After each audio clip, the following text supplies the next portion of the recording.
Kuwait से पाकिस्तान गुहार लगा रहा है। सऊदी अरब, यूएई और कुवैत के राजदूतों से पाकिस्तान के पीएम ने मुलाकात की है। भारत से बचाने के लिए मुस्लिम देशों से पाकिस्तान जो है वो हाथ जोड़ रहा है, क्योंकि मुस्लिम देशों में भी नरेंद्र मोदी का गजब का रुतबा है। हर देश ने लगभग नरेंद्र मोदी को अपने यहां का सर्वोच्च सम्मान दे रखा है। तो पाकिस्तान को लग रहा है कि भाई हम दोनों तो मुस्लिम है ना भाई, तो कुछ तो मदद करो, मोदी को रोको ना भाई। भारत को रोकने के लिए मुस्लिम देश जो है वो मदद करें। पाकिस्तानी पीएम शहबाज शरीफ ये प्रयास कर रहे हैं, लेकिन ये सारे संकेत हैं कि पाकिस्तान से जो लोड भारत दे रहा है इस वक्त वो बर्दाश्त नहीं हो रहा और युद्ध किसी भी समय हो सकता है। शहबाज शरीफ की हालत खराब है। शहबाज शरीफ भागे भागे घूम रहे, कभी चीन के पास जाते हैं, कभी अमेरिका के पास जाते हैं, कभी मुस्लिम देशों के पास जाते हैं। कल चीन के राजदूत से शहबाज शरीफ ने बैठक की थी। आज सऊदी अरब, यूएई, कुवैत के राजदूतों से बात की है और इन सारी मीटिंग का मकसद एक ही है कि नरेंद्र मोदी के गुस्से से खुद को बचाया जाए। पाकिस्तान को पता है कि नरेंद्र मोदी नहीं छोड़ेंगे, पहलगाम का बदला लेना निश्चित है, इसलिए पूरा पाकिस्तान भागम भाग कर रहा है। पाकिस्तान से अभी की 5वीं बड़ी खबर अब आपको बता देता हूं। पाकिस्तान से आ रही 5वीं बड़ी ब्रेकिंग न्यूज। युद्ध के डर से पाकिस्तानी सेना में हड़कंप मचा है। पाक आर्मी चीफ असीम मुनीर की भागम भाग, भागे भागे असीम मुनीर सैनिकों के पास पहुंचे हैं। झेलम में पाक सैनिकों के बीच पहुंचकर जनरल मुनीर ने जो किया है, अब आपको उसकी तस्वीर दिखाता हूं।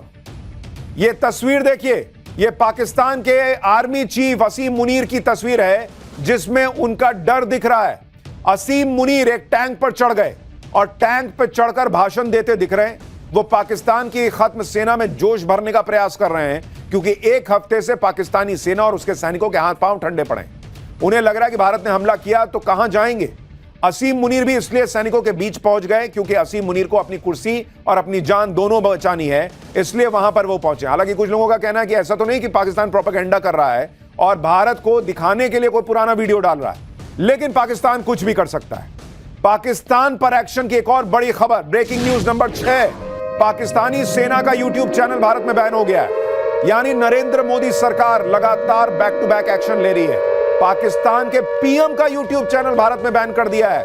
मतलब इससे बड़ी बेइज्जती क्या होगी कि भारत ने कहा कि होगा तुम्हारा पीएम, हटाओ इसको, ले जाओ, इसका यूट्यूब चैनल यहां नहीं चलेगा। पाकिस्तानी क्रिकेटर्स का इंस्टा अकाउंट भारत में ब्लॉक हो गया है। बाबर आजम, शाहीन अफरीदी और रिजवान का इंस्टा अकाउंट बैन हो गया है। पाक सिंगर आतिफ असलम का इंस्टा अकाउंट ब्लॉक कर दिया गया है। इससे पहले हानिया आमिर और माहिरा का अकाउंट भी बैन हो गया था। यानी नरेंद्र मोदी सरकार क्लियर मूड में है कि hello, if you are a Pakistani, अपने देश में रहो, मेरे यहां मत आओ। ना मेरे देश के लोगों को बताओ तुम क्या कर रहे हो, कैसे कर रहे हो, अपने फॉलोअर यहां मत बढ़ाओ, उधर रहो। वहां आतंकियों को बोलो कि तुमको फॉलो करें, तुम्हारा रील देखें बैठ के, हमारे यहां मत दिखाओ, जाओ निकलो यहां से। तो जबरदस्त एक्शन हो रहा है। और आप सोचिए कितनी बड़ी बात, पाकिस्तान के पीएम का यूट्यूब चैनल बैन कर दिया भारत में, भारत सरकार ने। भारत कोई एक्शन छोड़ नहीं रहा पाकिस्तान पर लेने में। पाकिस्तान के जो सिंगर एक्टर भारत से कमाई कर रहे हैं, उन्हें भारत से एक पैसा नहीं मिलेगा, यह भी क्लियर कर दिया गया है। ये वो सारे लोग हैं जिनके पाकिस्तान से ज्यादा फॉलोअर भारत में, अपना इंस्टा अकाउंट, अपने यूट्यूब चैनल से इतनी कमाई कर रहे थे जितने पैसे ये पाकिस्तान में नहीं कमा पाते। फिर चाहे वो पाकिस्तानी हानिया आमिर हो, जिसने इंस्टा पर भारत में खूब फैंस बनाए, या फिर माहिरा खान हो, या फिर आतिफ असलम, या फिर पाकिस्तान के क्रिकेटर हो। आतंकी देश के लोग भी अब भारत को कतई बर्दाश्त नहीं है। यह क्लियर कट मैसेज है। पाकिस्तान से एक और बड़ी खबर, आप देखिए जिस तरह से खबरें आ रही हैं वो बता रही हैं कि कितनी हलचल बढ़ी हुई है। पाकिस्तान ने कबूल किया है कि आतंकियों को वो समर्थन देता है। स्काई न्यूज से बातचीत में बिलावल भुट्टो ने कबूल कर लिया है। आतंकी संगठनों को पाकिस्तान ने सपोर्ट किया, ये बिलावल भुट्टो ने कबूल किया है। इससे पहले पाकिस्तान के रक्षा मंत्री ख्वाजा आसिफ कह चुके हैं कि पाकिस्तान आतंकियों को पालता है। वो अमेरिका और ब्रिटेन जैसे देशों के लिए एक गंदा काम काफी सालों से कर रहा है, ये वहां के रक्षा मंत्री ने माना था। अब बिलावल भुट्टो ने भी दुनिया के सामने मान लिया है कि पाकिस्तान का अतीत रहा है आतंकियों को पालने का। लेकिन हमारे यहां कुछ लोग हैं जो पाकिस्तान को क्लीन चिट दे रहे हैं, जबकि पाकिस्तान की सरकार और वहां के नेता ही खुद सच कबूल कर रहे हैं। बिलावल भुट्टो का यह पूरा कबूलनामा आपको आगे सुनाऊंगा। लेकिन आज अगर पाकिस्तान अपने आतंकी सच को कबूल कर रहा है तो इसकी सिर्फ एक ही वजह है कि उसे भारत के बड़े एक्शन का डर है। कल ही हमने आपको बताया था कि पाकिस्तान को सबसे बड़ा डर है कि उसे इस बार समंदर के रास्ते भारत ठोकेगा, क्योंकि सबका ध्यान बॉर्डर पर बमबारी और राफेल की उड़ान पर है। लेकिन असली लड़ाई इस वक्त समंदर में हो रही है। समंदर में भारत और पाकिस्तान बिल्कुल आमने सामने हैं। भारतीय नौसेना गुजरात तट के पास युद्धाभ्यास कर रही है, उधर पाकिस्तान की सेना भी समंदर में युद्धाभ्यास कर रही है। आपको दिखाता हूं कि समंदर में भारत और पाकिस्तान की सेना कैसे आमने सामने आकर खड़े हो गए हैं। जरा वो मैप डालिए स्क्रीन पर, बड़ी स्क्रीन पर, जो आपको बताएगा कि इस वक्त जो लोग सोच रहे हैं कि एक्शन होगा या नहीं होगा, बॉस एक्शन को लेकर तस्वीर बिल्कुल बन चुकी है। जो टारगेट है वो लॉक हो चुका है। आप तस्वीर देखिए, जरा इसको क्लोज शॉट दिखाइए इसको। ये अरब सागर की तस्वीर आपको दिखा रहा हूं। ये जो आप हरे हिस्से देख रहे हैं, ये दरअसल भारत के जो नौसेना है वो युद्धाभ्यास कर रही है और 30 अप्रैल से 30 मई तक का युद्धाभ्यास है। ये जो आप ये हिस्सा देख रहे हैं स्क्वायर, यहां पर पाकिस्तान की नौसेना 30 अप्रैल से 2 मई युद्धाभ्यास करने वाली है। लेकिन अगर आप इन दोनों के बीच की दूरी को देखेंगे, यहां पाकिस्तान की नौसेना और यहां भारतीय नौसेना, और इन दोनों के बीच जो दूरी है मात्र 85 नॉटिकल माइल्स की। आप देखिए, यानी कि बहुत कम जो है दूरी दोनों के बीच में वो नजर आ रही है। और ये 85 नॉटिकल माइल का मतलब है 157 किलोमीटर, 150 किलोमीटर। भाई इतनी की दूरी पर भारत की नौसेना और पाकिस्तान की नौसेना आमने सामने खड़े हैं।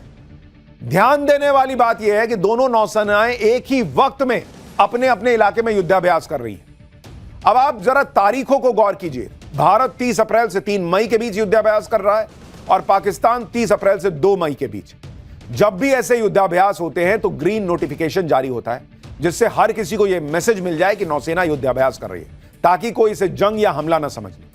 तनाव के बीच यह युद्धाभ्यास एक तरह का मनोवैज्ञानिक युद्ध है, जिसमें दुश्मन के सामने रहकर बिना हमला किए दुश्मन को अपनी ताकत दिखाई जाती है। पाकिस्तान ने पहले 26 और 27 अप्रैल को समुद्र में युद्धाभ्यास का नोटिफिकेशन दिया था, लेकिन जब उसे दिखा कि भारत 30 अप्रैल को युद्धाभ्यास करेगा तो उसने भी अपने युद्धाभ्यास की तारीख को आगे बढ़ा दिया। समंदर में भारतीय नौसेना ने कुछ दिन पहले ही पाकिस्तान को अपनी ताकत दिखाई थी। भारतीय नौसेना ने अरब सागर में कई एंटीशिप मिसाइल्स का सफलतापूर्वक परीक्षण किया है और इस टेस्टिंग का वीडियो भी भारतीय नौसेना ने जारी किया था, जिसमें युद्धपोत से मिसाइल दागी जाती हुई दिख रही है।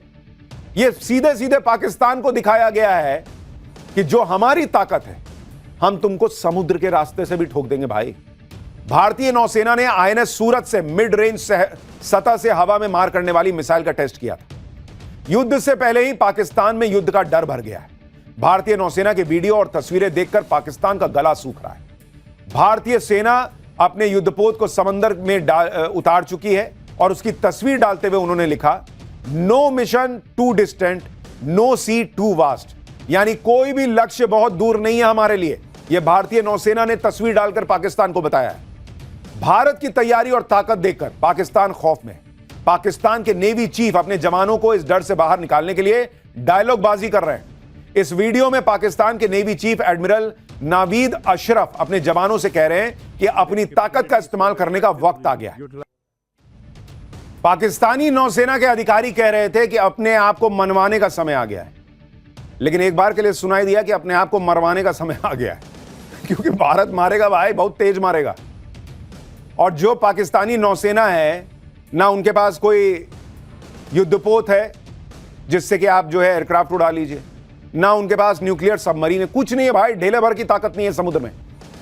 तो मनवाने का नहीं, ये अपने आप को मरवाने का समय है आपके लिए। लौट जाइए तो ज्यादा अच्छा है। पाकिस्तानी सेना जिस खौफ में इस वक्त है उससे जुड़ी एक बड़ी खबर आ रही है, वो आपको बता दूं।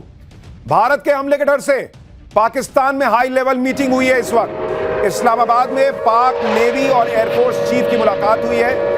पाक नेवी चीफ को एयरफोर्स की तैयारियों के बारे में बताया गया है। हमले के वक्त नेवी को मिलने वाले एयरफोर्स के सपोर्ट पर चर्चा की गई है। यानी यह मीटिंग भी बता रही है कि बहुत संभव लग रहा है पाकिस्तान को कि भारत समुद्र के रास्ते हमला करेगा, और चूंकि उनके पास युद्धपोत कैरियर नहीं है तो उनको एयरफोर्स से बात करनी पड़ रही है कि भाई उधर से वो ठोकने आएंगे तो तुम टाइम पे आ जाना, ऐसा ना कि हम इंतजार करते रह जाएं।